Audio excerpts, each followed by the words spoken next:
Welcome to the BCAM podcast, where we believe better coaching always matters. My name is Michael Masucci, author of Elite Journey books and BCAM board member. My co-host is Coach Dan Young, the executive director of BCAM, the Basketball Coaches Association of Michigan. On this podcast, we bring in leaders to share insights for the betterment of our game. Our vision is that every team across the state of Michigan has a great coach. We're so excited to have the internationally renowned coach, Chris Oliver, here to join us. Coach Oliver, welcome to the BCAM podcast. Honored to be here with both of you. Thank you for having me. And I think I told you this at the clinic, but big fan of BCAM and everything that it's done. And my time at the University of Windsor in particular was exposed to so much of the work you guys do. So thanks for all you do. Thank you for saying that. Well, you were a standout at our clinic, and we had so much positive feedback from your presentation. We had to bring you back. And so we want to talk a lot about what you talk to our coaches about. But if we could begin with your basketball story, your journey on, how you fell in love with the game, how you became a coach, and how that led to what you're doing now. Well, for me, it's just sport. I mean, probably like a lot of young people at a young age, sport really appealed to me. Learned pretty early that I probably wasn't going to have a professional career. Quit hockey. I was probably best in hockey, but I quit hockey because at some point, some coach determined I was a defenseman. And that meant I didn't get to score anymore. So that led me to basketball and just falling in love with basketball because you got a chance to score. And I think that is a big sell about basketball, to be honest. But that from there just led me down kind of a path of kind of having many mentors in my time that reflected really positive values to me about coaching and the mindset behind it, but also the impact behind it. And, that led me into coaching. And, I guess the rest led to a college coaching career, and then, the ability at the right time to be able to launch an online platform to be able to share the game. And, it's been an incredible journey, grateful for all of it, and excited to talk more about it with you guys. Awesome. Well, you had such an incredible career at the University of Windsor. I mean, league championships and over 300 wins. Very, very accomplished coach. Now that transforms into like an international presenter on the game. Are you doing things now? Are you telling coaches now that you didn't do at the University of Windsor, or what was like the change that made you into this, presenter that coaches are from the NBA to youth leagues are wanting to hear more from? Well, that part's probably a little separate. And let's talk first about like what am I doing differently? I think that's really what led to basketball immersion and sharing is that I'm not doing that much differently. Like from a very young age, it connected with me that playing basketball in practice should be the primary component of practice and not all these drills and not all these breakdowns and not all these on-air things. And I didn't realize that wasn't common until some years into my University of Windsor career. I took a sabbatical and I traveled around the world with my wife and my daughters at the time, 2 and 4. And I experienced practices around the world. I went to over about 50 practices around the world. And I realized that what I was doing was not common and that the drill culture was much more common. So that led me, if anything, to be more convicted in sharing. And from there, what you see now, obviously a lot more polished in every way, because I've just had more reps presenting and more reps having conversations with really, really good coaches and smart coaches like yourselves that ask me great questions that kind of stimulate me to think about phrasing, the way that we say it, the way that I can communicate it better with people. And I think that over the last 10 years, what people would mostly see is just a refinement in that. Like presenting is a skill just like anything else, just like being a guest on a podcast. The reps, the reflection, the kind of the feedback, all those things lead to improvement, just like for a player in coaching. So if anything, I think I'm just a lot more refined in that way. And that makes it really enjoyable, to be honest, to be able to share, because I feel like I can get right to the point and to not labor this point too much. But I was obsessed with a young person with practical. I couldn't see, like, why am I learning advanced calculus How is this helping my life? Well, I understand the benefit is to understand how to problem solve and different things that go with that. But to me, it was like I wanted the practical part of calculus. Like, how does this practically helps me? And that's how I've kind of approached coaching is like, how can I be extremely practical for my players? And now how can I be extremely practical for coaches? So, from a very general perspective, let's get right at it, coach.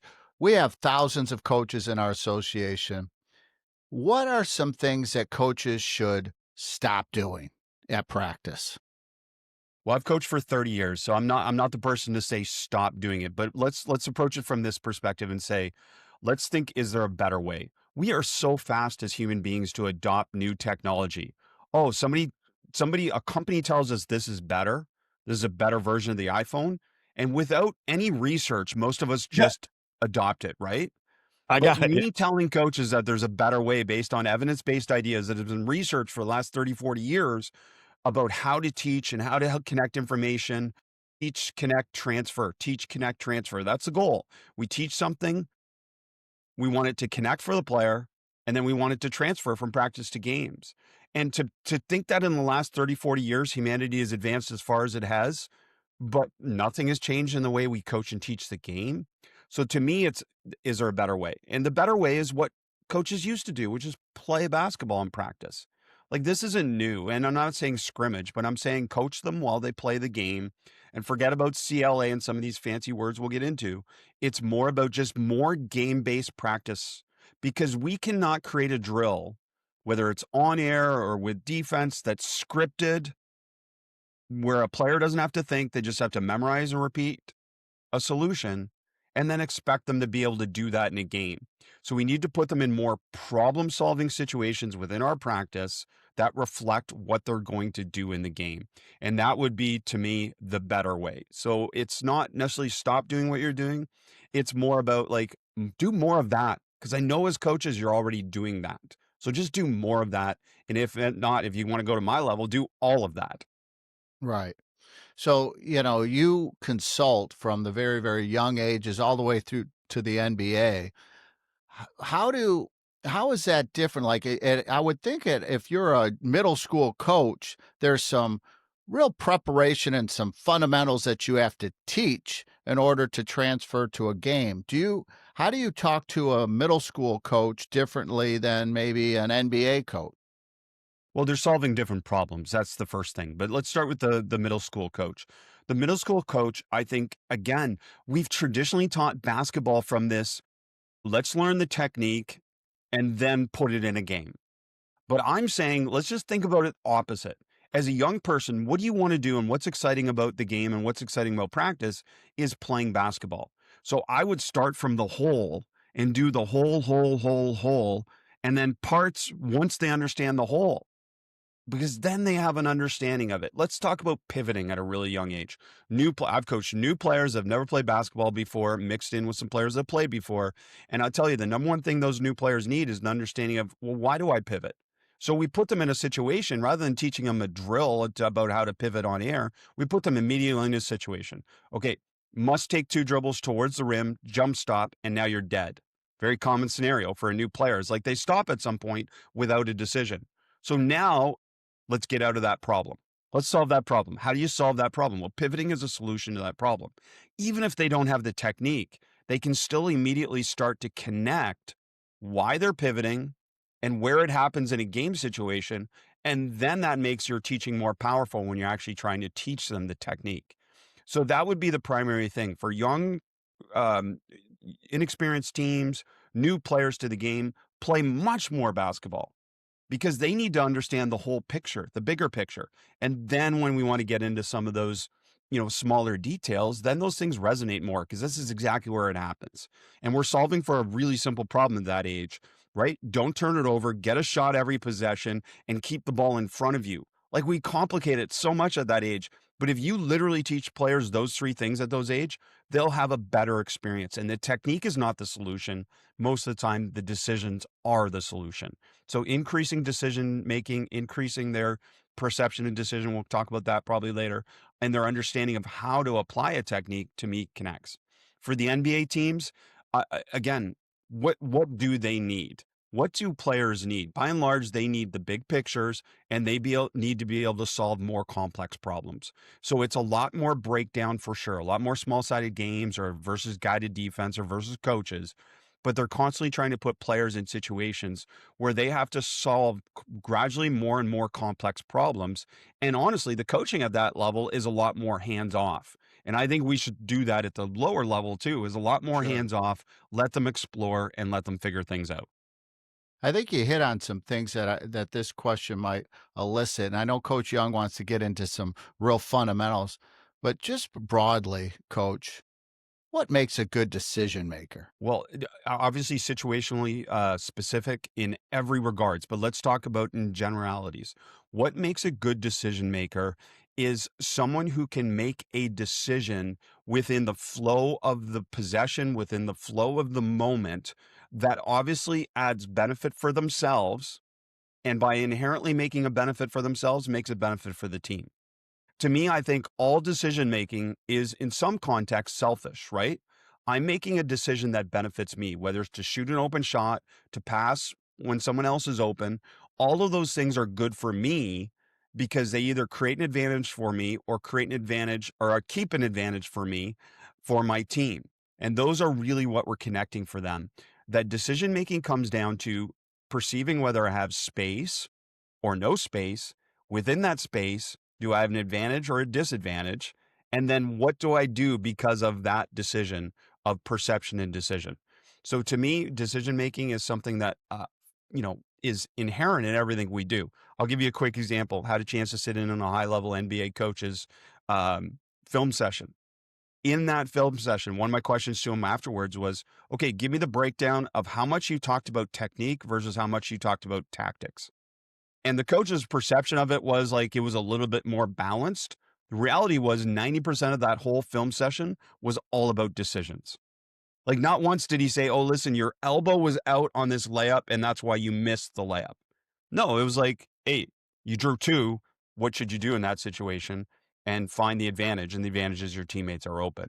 And I just think we don't value enough uh, the competency of us as coaches of connecting the game for players through decision making. We do it. I'm just saying, do it more because it really does help a player. And that player understanding, hey, listen, we all coach this multi-sport athlete that's just on our high school basketball team because they're a good athlete. We don't necessarily want them to be equal to the basketball player that works us and develops their basketball game, but we do want them to be able to contribute because they know how to compete. Well, the biggest value for that player is understanding the good decision for them. What is a good decision for him? And if he's making good decisions for him, who else is it good for? Good for the team. The So to team. me, I don't think we think about decision making as much in that selfish context, that if it's good for the player, it's good for the team. And that is independent. I'm not saying everyone gets to shoot equally, right? And that's commonly misconstrued, is that everyone's equal when it comes to decision making. No, they're not equal. The way Mike and Dan play the game are different. We want to maximize their individual decisions that help them and thus help the team. And so coaches aren't creating scenarios where their players are making as many decisions in practice as they probably should. Is I'm sure that's a takeaway from one of your from a message that you might have. Well, I shared this at the clinic, but just think about this simply. Look at all of your drills you're using right now and say to me, does this situation happen in the game? Like if it's not happening in the game, then it's not transferring any information for the player from practice to the game. And what we know about from research, smarter people than us have researched this, is perception transfers more than biomechanical technique, right? No matter how much time you spend on, oh, you do a layup exactly this way, a player has to be adaptable in the moment because honestly, in a game, it's very rare that you get to apply a technique exactly the way you practiced it. It's all relative to the context of the environment. Your defender, the other defenders, and your teammates all influence your space and your advantage. So more importantly, yes, we need to focus more on decisions in the context of the game. Love Love that. it. Coach Young, I know that you were a big fan of Coach Oliver at the clinic, and you were just so proud of that presentation and mostly how the coaches responded to that. What are some questions you have for Coach? I think some of the hardest things to teach one of the that I found was shot selection. Talk to me about, you just said Mike and Dan are different players. Maybe one of us can shoot, one of us can't. I love the fact that you taught spacing, you taught shoot, pass, attack, very simple, play out of it. All that was really good. I found myself, I haven't coached since 2018, but I found myself taking notes, and I just was starting to think, man, I would have maybe taught differently listening to what you're saying. Talk to me about shot selection and how you teach that better. I think I know one kid, you tell him, you just seem to have a lot of arguing and that he won't let me shoot and da da da da da. Fill us in on what your thoughts are with that. Okay, let's start from this. All behavior is connected to athlete enjoyment and athlete satisfaction in playing basketball. So, like, connect to your behavior. Okay, why do I want Dan to shoot better shots? I want Dan to shoot better shots because what is he going to do if he shoots better shots? He's going to make more shots. Yep. So I'm actually doing it for your benefit. And I don't think as coaches we do that enough, that we connect. The reason I'm trying to get you not to shoot a contested fadeaway pull-up from 17 feet is not because I don't want you to shoot. And I think the message to players too often is, I don't want you to shoot. No, no, no.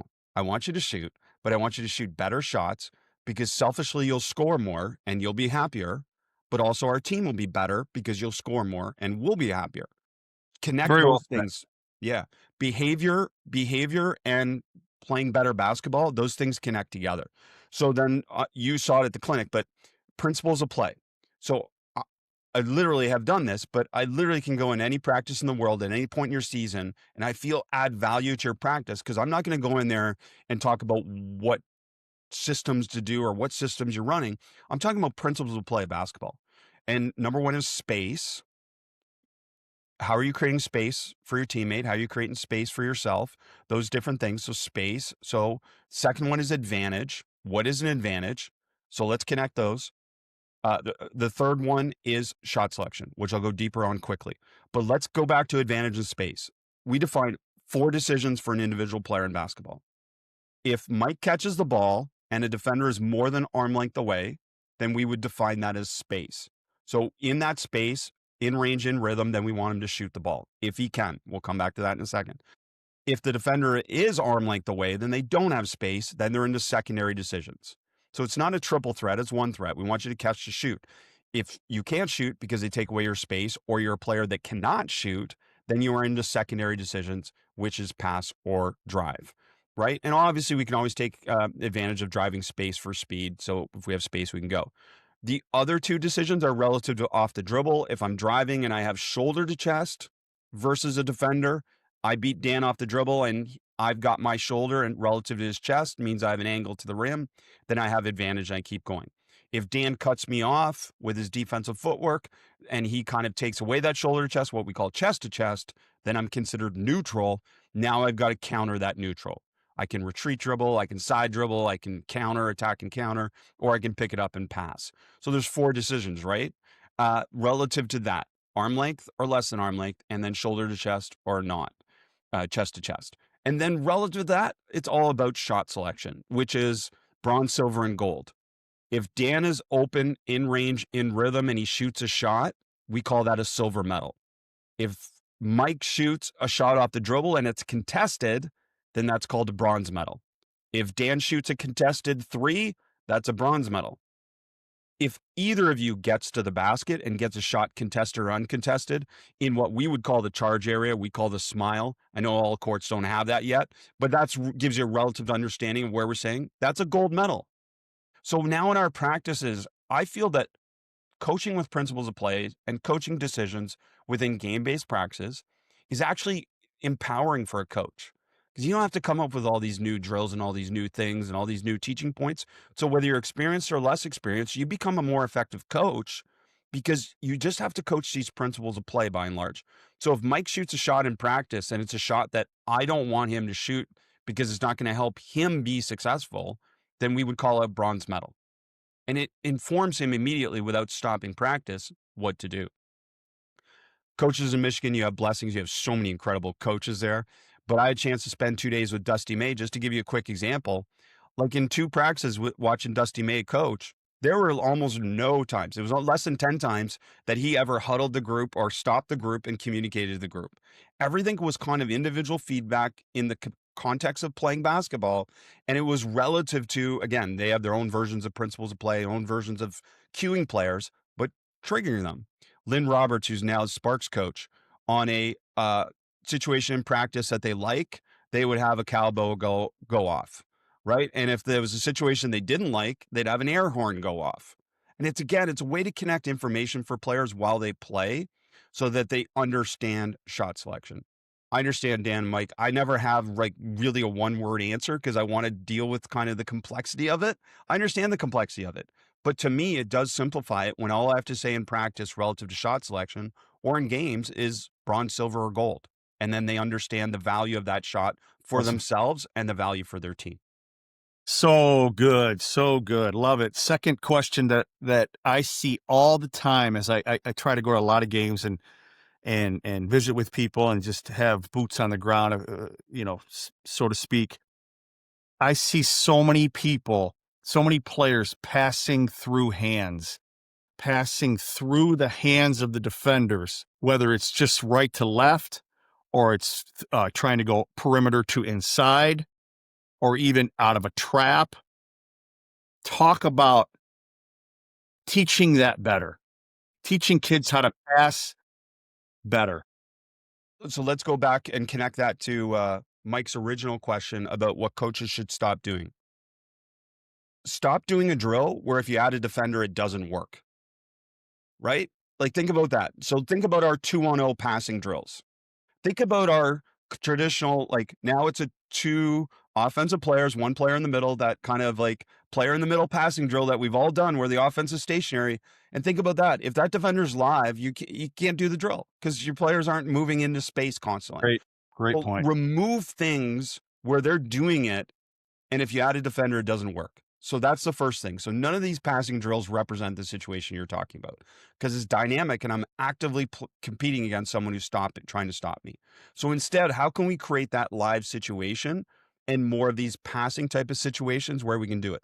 We share a lot, basketball immersion community, on these advantage drills. And one of the reasons of instead of playing 4-on-4, play 4-on-3 with these different constraints, which means, let's say I throw the ball to someone on offense and they must drive the ball. So the first player must drive the ball. Well, now they drive the ball and then we say off that drive, it's live, but inevitably the defense is loaded and going to stop the first drive. So now we're in a dynamic drive and kick situation that's more representative of the game. We give the advantage to the offense. So we're working on offense and they can stimulate this dominoes concept of keeping an advantage and leveraging advantage, but we're creating that situation.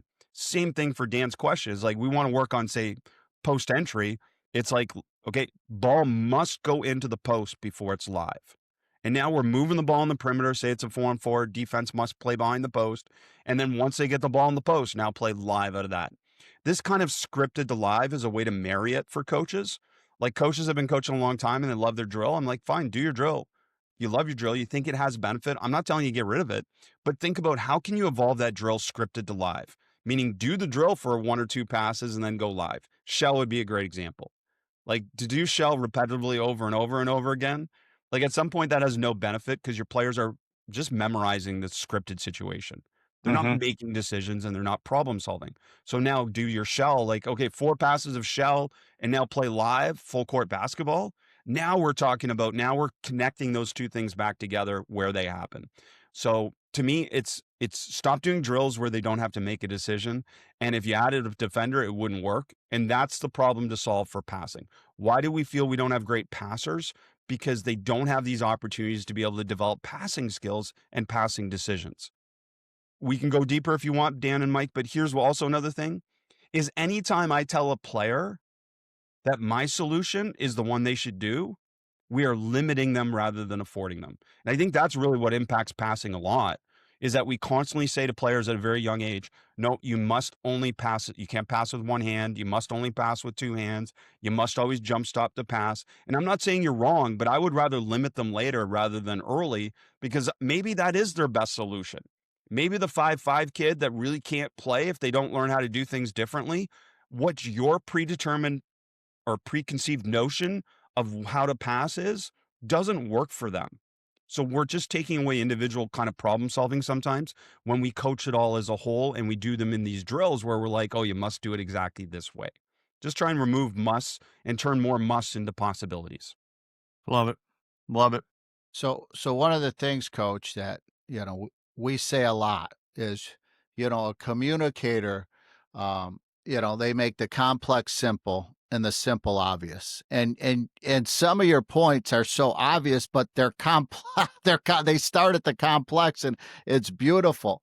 So you hear this a lot: fundamentals, fundamentals, fundamentals. When you hear fundamentals of the game, what do you think about? Well, number one, I don't believe in fundamentals of the game per se.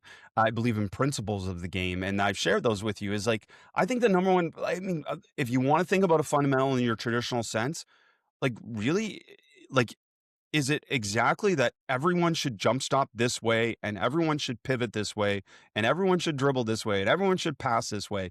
It's like we know that all of you have coached longer or as much time as I have. We know that players are different. They're individually different. So I think we need to account for individual differences more within whatever your notion of a fundamental is, because there's no perfect technique. The perfect technique is the technique that solves the problem in that specific situation. And honestly, that specific situation almost will never happen again in the game.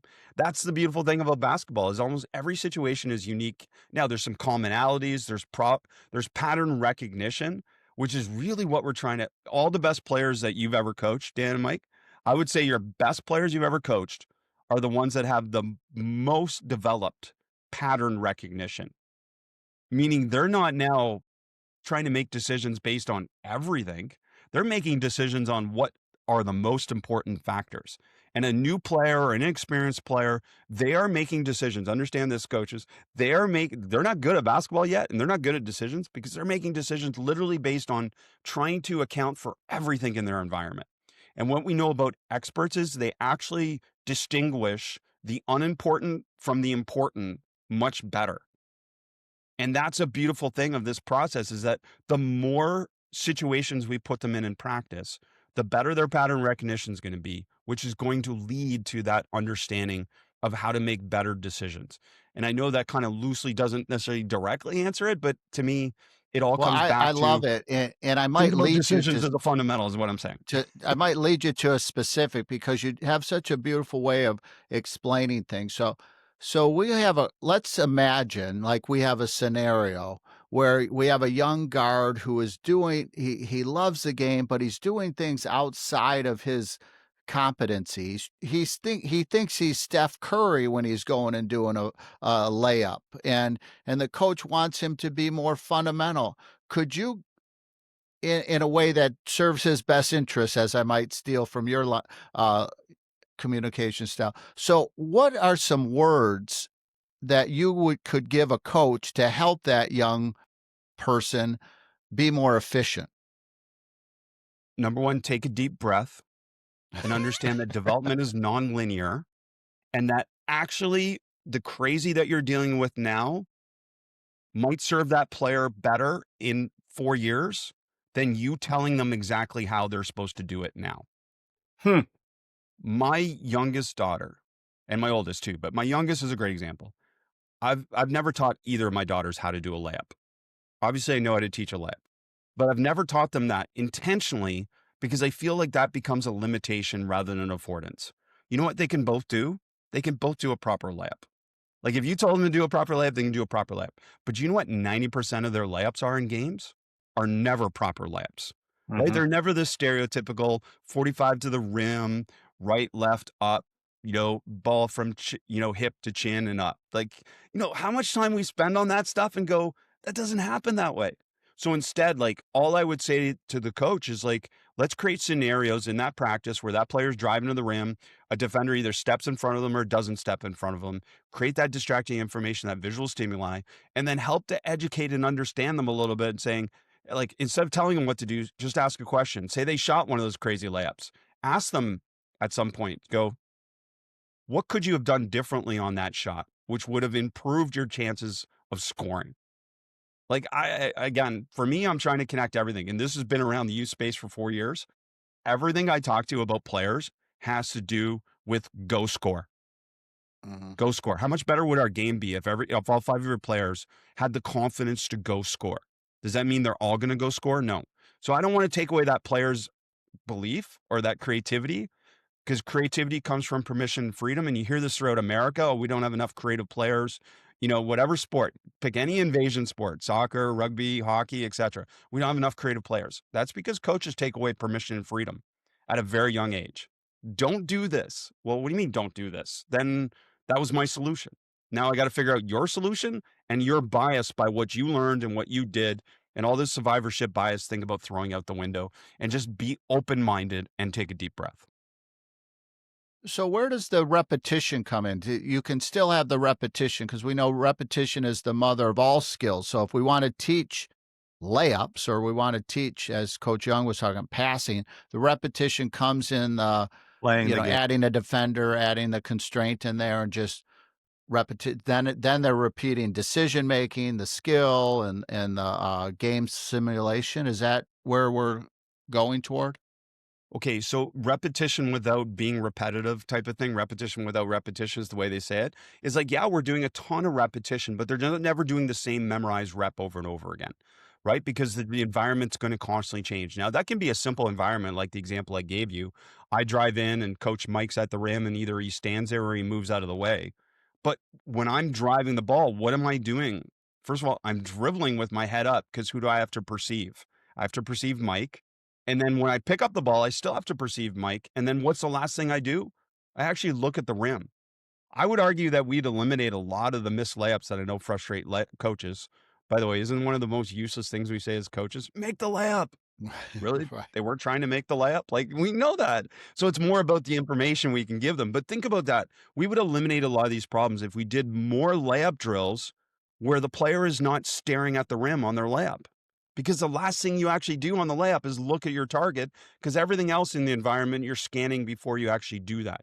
So that's my example of saying, if you add a defender to, okay, I'm driving 45 to the rim and doing repetitive layups, if I add a defender to that, they can't do that drill anymore. So now why not just start with that concept where they're driving and now they have to evade a player, they have to figure it out. And that player can be guided, meaning it doesn't have to be live. It doesn't have to be 100% intensity, because that is something that we have to work on, is this concept of perceive, decide, and execute. I perceive whether I have space or not. Where's the space? From there, I decide to go to the space because that's my biggest advantage. And then from there, I probably have to perceive and decide again relative to not just the player, but now relative to my position at the rim. And that's why one solution doesn't work for every player, and one solution doesn't work at any point in the game, because I got to constantly be able to scan, identify space, and make decisions. Love that. Chris, I want your thought on, you've been all over the world. You've watched basketball, I'm sure in different countries is obviously at different levels. Next year, starting next school year, 34 states will have the shot clock. The other 13 are in proposals, including Michigan. What would be good about the game? What would be good or bad about the game with or without the shot clock? Thoughts on that? It's only good. Like, the biggest difference internationally, I know coaches get hung, Serbian basketball, Spanish basketball, Australian basketball. Yeah, there's great coaches everywhere. You know what? There's bad coaches everywhere. It's only good. Yeah. It's only good to have a shot. Only good. There's no bad to it. There's no bad to it. And the main thing is because it increases the number of game decisions players have to make. Like, you think about think about this. I go to a practice, and that coach in practice runs a dance recital. So every drill I know, I do 3-man weave, I do zigzag, I do this 5-on-0, and then I do this, and this. And then we scrimmage for the last 10 minutes of practice. And then I go to a game where that game has no shot clock. Think about how few decisions that player is actually making. And think about what I said about pattern recognition. The shot clock protects the players from the coaches and gives them more decisions, which leads to more development. The only reason we don't have shot clocks in American states is because we are biased by what we think the game is, and we romanticize what they think the game is. And nobody takes the time to ask a player. Ask the kids if they want shot clocks. Like, is there any kid that says I'd rather play in a 16-14 game versus playing a game where it's open possessions, full court? Even if we're getting beat, what? I get to play more basketball. Forget about the blowouts. It will even out. It does everywhere. Canada, when they went to full FIBA rules, I don't know what it is, 20, 30 years ago now. Man, everyone had the same fears. And you know what it did? It improved the game. Look at how many Canadians are in the NBA. And that is not to do with the coaching as much as it's got to do with the fact that those players get more game reps. And America's always going to be and will continue to be the greatest basketball country in the world. But imagine how much better it's going to be with every state ensuring that players get more decisions. And that's what the shot clock does. We hear a lot that why would we change a rule only for the 1%, 2%, 3% that would play in college? I think we're making the game better for every single player. Think about that player that gets in garbage time in the last 3 minutes of the game. Like, think about that player. All of a sudden they get in the game and then what, they might get 2 or 3 possessions.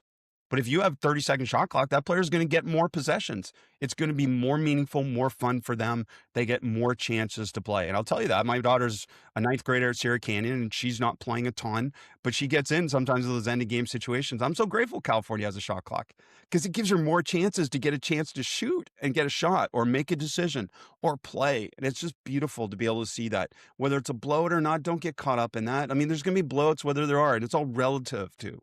But at the end of the day, what it does is it improves players. The state itself will improve from top to bottom because players will be protected against the coaches. And that makes me seem like I'm anti-coach, but I'm so pro-coach. I just think you're going to enjoy it more as a coach too. And that's what connects back to how I coach the game in practice. Think about that. If I coach more 5-on-5 in practice, I'm getting more game reps as a coach to develop my game coaching. So coach the game in practice like you would a game, and then the game coaching becomes better. And also your players enjoy both because it seems like you're playing the games in practice. To me, that's what players want. And that's what you and I used to do because we used to go play pickup, and we won't go down there, but literally adults have taken that away. It's not kids. Don't blame kids.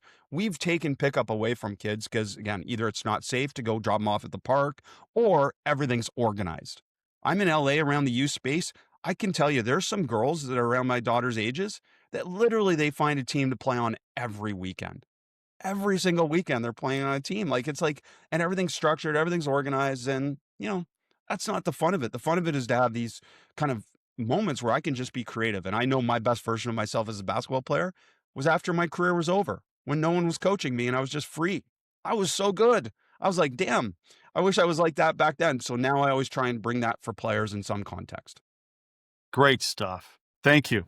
I really was drawn to that comment about designing a practice where you're becoming a better coach because of the game situations. We were talking about you want the players to be better, obviously, but you can actually become a better coach if you're making game time decisions or game-like decisions. More of them.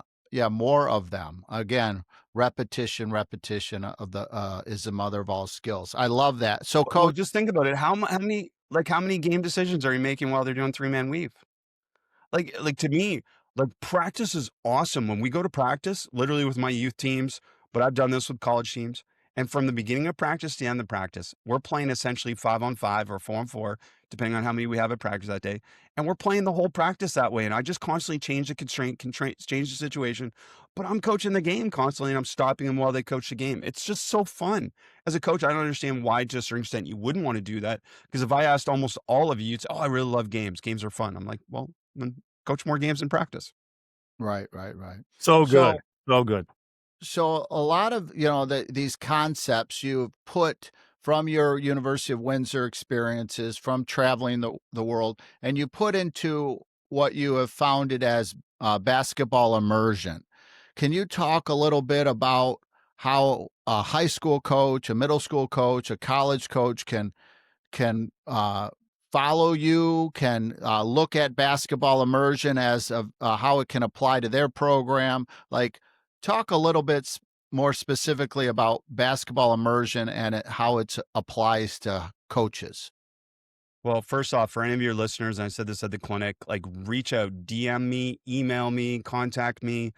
special promo code for any BCAM coaches. Because again, I'm at the point in my life and my career that I just want, even with my role with the NBA and with Nike, and that's been a blessing to be able to expose this to more coaches at a deeper level.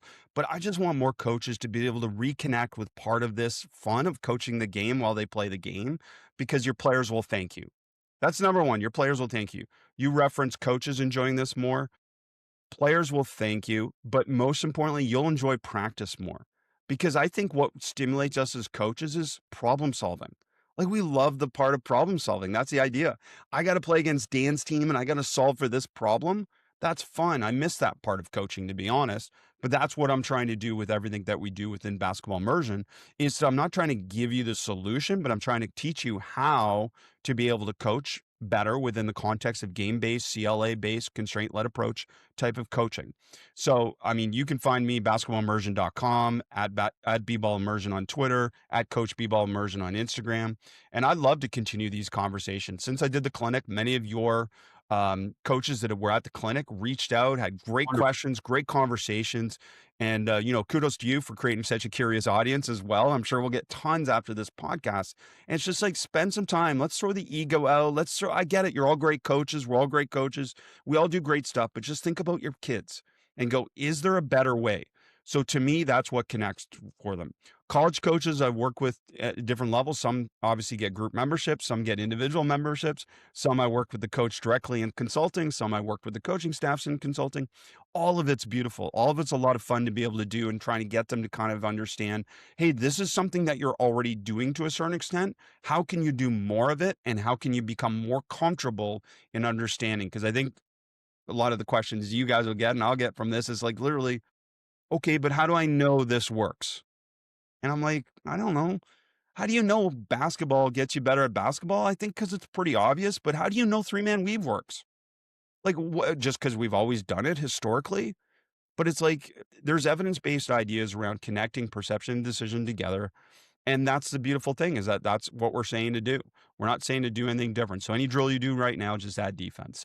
But again, explore basketballimmersion.com with me. Community of courses. I mean, soon will be over 1,000 videos on the site. So it's a bit of a rabbit hole. But I love that part of it. That's what learning is for me. It's not clean. That's what learning is for kids. It's not clean. It's messy. It's supposed to be messy. It's supposed to take you places. The best learning I've ever done in my life are the times where I've had this space and safety to be able to say, okay, oh, wait, I'm interested in that. Oh, I'm going to go explore that more, rather than the time constraints of saying I must learn this by this time. That's not what basketball immersion is. It's a full year where you get a chance to be able to, again, explore and enjoy the process of immersing yourself in learning. That's great. There's so much out there on YouTube and other places. I think a coach who wants to be great, a coach who wants to learn more, a coach, and we'll use your phrase, who wants a better way, sometimes gets distracted. And I think your basketball immersion gives them like a yellow brick road to, how to get to where they want to go. And I'm so impressed. I know Coach Young is. And Coach Young, how about Coach Oliver coming to the BCAM clinic and stimulating our coaches, our curious coaches? And we've had so much good feedback from that. Just your thoughts before we end our podcast with Coach. Well, Kevin Richards has been talking about Chris Oliver for years. We got to get Chris Oliver. I love the fact that allowing ourselves to let go of some control, but yet you're not just scrimmaging, going up and down. They're constantly working while you're playing, and emphasis and trying to get better and individual talking. I was blown away with Dusty May's practices the last 2 years. Try to get there in the summer. It's great that they have open practices in the summertime. And there's a ton of teaching going on, but it's within play. It's constantly within play and movement and teamwork and constantly individual talking to individual players. And the assistants are doing the same thing. And it's a different way from, I'm 57, how I was taught and how I taught the game and how I played the game. you make a whole lot of sense. And it's just been a pleasure to spend time with you. Thank you so much for taking the time to come to our clinic all the way across the country and then get on our podcast, because it means a lot. And we're going to continue to, our whole thing is we want to have a great coach in every school, and it's never ending, and helping coaches stay in it. Big part right now. Why do you want to get out of it? Well, the parents are hard on you. Da, da, da. Well, these are really positive ways to enjoy the game again, Yes. to enjoy playing and coaching and all the things we love about it, right? So thank you so much for getting those ideas and thoughts to our listeners, and can't thank you enough. Thank you. And I told Kevin it was a bucket list to do the BCAM clinic. Really? I mean, it was an absolute bucket list. I've done, some of the bigger clinics around the world and different things like that. But honestly, it was on my list because being in Windsor and being around so many coaches that were influenced by BCAM, that was definitely a highlight. And, I got some bonus time at the clinic as well and got a chance to start a little earlier, which I loved as well. But just tremendous experience for me. And incidentally, Dusty May, an early adopter of basketball immersion and a member of basketball immersion when he was still an assistant at Florida, and has applied a lot of the techniques as well. So, you guys are fortunate to have so many great coaches in your community and in your area. So thank you. And I can't wait to do more with you guys. Coach Oliver, thank you for joining the BCAM podcast. A lot of takeaways from Coach Chris Oliver today, Coach. I was writing and writing and writing. But one of the big takeaways is to really enjoy this game more as a coach, as a player, to focus not just on scrimmaging, but really taking the approach of a whole, and then break down the parts and really enjoy this process, this beautiful game of basketball. What are your thoughts, Coach?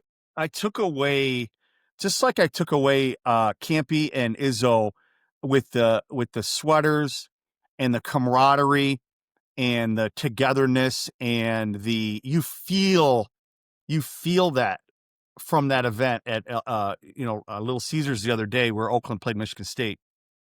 That's how I feel when we talk to Chris Oliver, is like, is there a better way to do things? Obviously, we're not just going to go up and down and scrimmage and not even talk to the kids. We're going to teach the game by playing the game. Kids want to play the game. I love how he says we're all going to try to score. That doesn't mean they're all going to be jacking it up. If the arm length is tight to you, then you're looking to pass or attack with the dribble. If they're further away within your range, the shots that you make in practice, so go ahead and shoot it. And playing the game. And that's what it's all about. I mean, we talk a lot about coaches staying in it and being able to enjoy coaching this game. And the more you talk to Chris Oliver and his philosophies, which have leaked down to Dusty May. He said Dusty May's been a proponent of his system of play, or I wouldn't call it system of play, way of teaching the game. And look how successful Dusty's been at Florida Atlantic and now at U of M. It's just really fun to listen to, and I know our listeners are going to love this. I think what you were getting at, I couldn't agree more with your sentiments. And one of the things you were talking about, just to bring a wider context to it, was the Oakland University versus Michigan State game at the Little Caesar Arenas just this past week. And what you saw was two coaches of high impact having some fun. Some coaches that, had a Christmas sweater day or ugly sweater event. But what really drew my attention was their post-game press conference when Coach Campy had a moment and shared the impact that Coach Izzo had on his career. So for our listeners, if you hadn't had a chance to watch that post-game press conference, please do, because it really shows us that coaches can have not only an impact in our communities, but on other coaches. And that's what we're trying to create at BCAM here is a family environment where we support one another. And Coach Izzo and Coach Campy are BCAM members, and they support each other. And it was so good to hear that. Two standout coaches, but two coaches who genuinely are doing things the right way for the right reasons. Too often we talk about the negative of what's going on in sports. In college, it's the NIL or the portal, and we start with the negative. Or in high school, it's the parents and the transfers. Well, I think with Coach Chris Oliver and Coach Campy, Coach May, Coach Izzo, I think we start with a little bit more positive. Hey, what's good going on in the game, and how can we increase the fun in this beautiful game of ours? You got it. I want to share a quick story about the impact that a coach can have. So I went to the Oakland University Toledo game, and during that, right before the game, the coach from Oakland, the director of operations, Colin Shannon, came up to me and to another person and presented a basketball signed by the entire Oakland University basketball team and a picture of Coach Campy with Mr. Jack Harrington, wishing him well. Now, Mr. Harrington tragically was struck with terminal cancer not too long ago and became a huge Oakland fan, a huge Coach Campy fan, a huge Oakland basketball super fan. He even went to a practice. And when Coach Campy heard about that, and Coach Shannon heard about that, they arranged where the team would sign this ball, wishing him well. Well, unfortunately, Mr. Harrington wasn't doing well that night, couldn't go to the game. They presented it to his son, Brendan, who later, Brendan and his two young kids, Henry and Margot, presented the ball to his dad and their grandpa. And the way they reported, his face just lit up. Jack sadly died the next day, but that basketball will stay with the grandkids for their lifetime and will always kind of give a proud moment for that time that they had with their granddad, and also kind of shine a light on what good a basketball team can have, or what impact a basketball team can have on a family, on a community. And so I share that in this spirit of there's a lot of good sports is doing out there. And sometimes we focus on that negative. And so credit to Coach Campy, Coach Smith, Coach Shannon, all those who have tremendous impact, and also on that team who made a huge, didn't take them a long time to sign that ball, but it made a lasting impact on the Harrington family. So I just wanted to share that.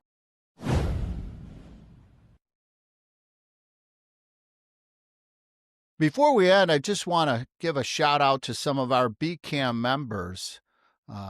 Coach Brian Canfield of Bloomfield High School, congratulations on being our first BCAM Coach of the Week.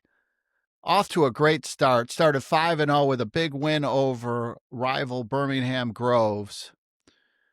Coach Thad Shank, our second Coach of the Week from Ludington, off to a 5-0 start, a big overtime win against Fremont. Thad is a son of a coach, so he's continuing in his dad's tradition of just doing a great job for the Ludington community.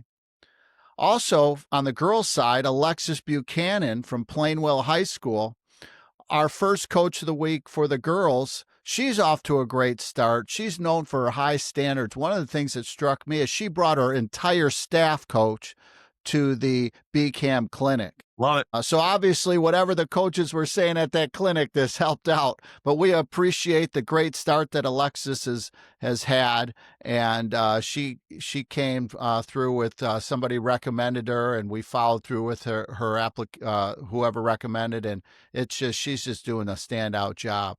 So, Coach Young, I know that you're been to a lot of games, both college and high school, and you're excited about the league seasons really getting into the thick of it. Do you have any lasting words for our coaches and our BCAM community before we close out?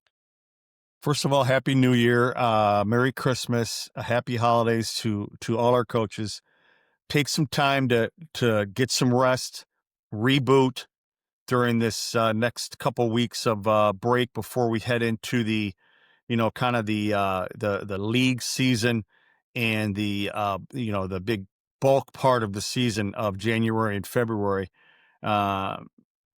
Take some time for yourself and understand that we are very grateful that you spend time with kids every day and help them to grow, not only as players, but as people.